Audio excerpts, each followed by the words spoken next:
வெல்லட்டும் என்கின்ற தலைப்பிலான இந்த மாநாட்டிலே பங்கேற்று உரையாற்றுகின்ற இந்த வாய்ப்பை வழங்கியமைக்கு முதலிலே நன்றி தெரிவித்து, சமூக நீதி என்பது தமிழ் கொடி, மூத்த கொடி, இது என்று தொடங்கியதோ அன்றிலிருந்து இந்த நாட்டிலே நிலைநிறுத்தி வரக்கூடிய ஒரு கொள்கை கோட்பாடாகும்.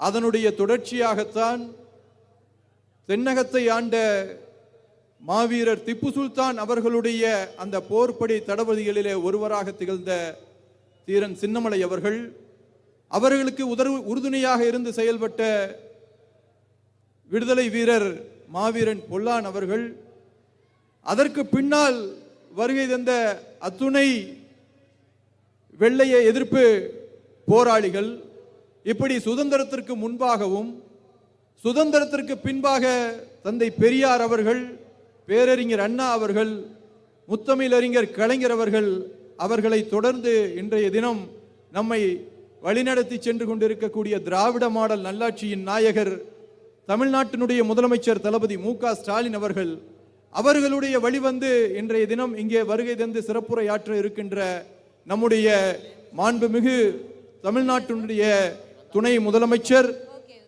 திராவிட இனத்தினுடைய நம்பிக்கை நட்சத்திரம் தளபதி மு.க. ஸ்டாலின் அவர்களுடைய மகனார் உதயநிதி ஸ்டாலின் உள்ளிட்டோர் இந்த சமூக நீதி கோட்பாட்டைத்தான் இன்றைக்கு தங்களுடைய ஒரு உயிர் கோட்பாடாக எடுத்துக்கொண்டு இந்த மண்ணிலே அரசியல் செய்து கொண்டிருக்கிறார்கள். இங்கே கூடியிருக்கக்கூடிய இந்த கொங்கு நாடு வேட்டுவ கவுண்ட சமுதாயத்தினுடைய இளைஞர்களை அரசியல் படுத்த வேண்டும் என்பதற்காக வேண்டி உங்களுடைய தலைவர், இந்த புதிய திராவிட கழகத்தினுடைய தலைவர் அன்பு சகோதரர் ராஜ் கவுண்டர் அவர்கள் மிகப்பெரிய முயற்சியிலே ஈடுபட்டு இருக்கிறார் என்பதற்கு ஒரு சான்றுதான் இந்த மாநாடு. நிச்சயமாக திராவிட மாடல் நல்லாட்சி நடத்தக்கூடிய இந்த நாயகர் தலைமையிலான இந்த ஆட்சி மீண்டும் தமிழ்நாட்டிலே 2026 மீண்டும் மலரும்.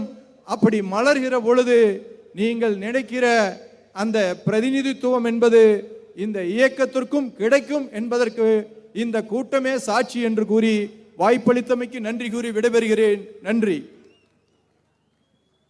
நன்றி. தற்போது புதிய திராவிட கழகத்தின் தலைவர் திரு K.S. ராஜ் கவுண்டர் அவர்கள் சால்வை அணிவித்து மரியாதை செலுத்துவார்.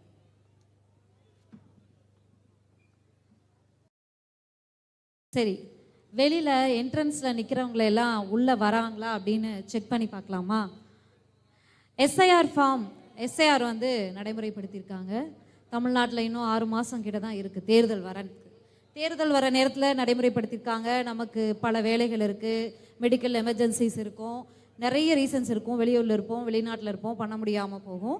பட் எத்தனை பேர் எஸ்ஐஆர் ஃபார்ம் வந்து ஃபில் பண்ணி கொடுத்துருக்கீங்க? யாருமே கொடுக்கலையா?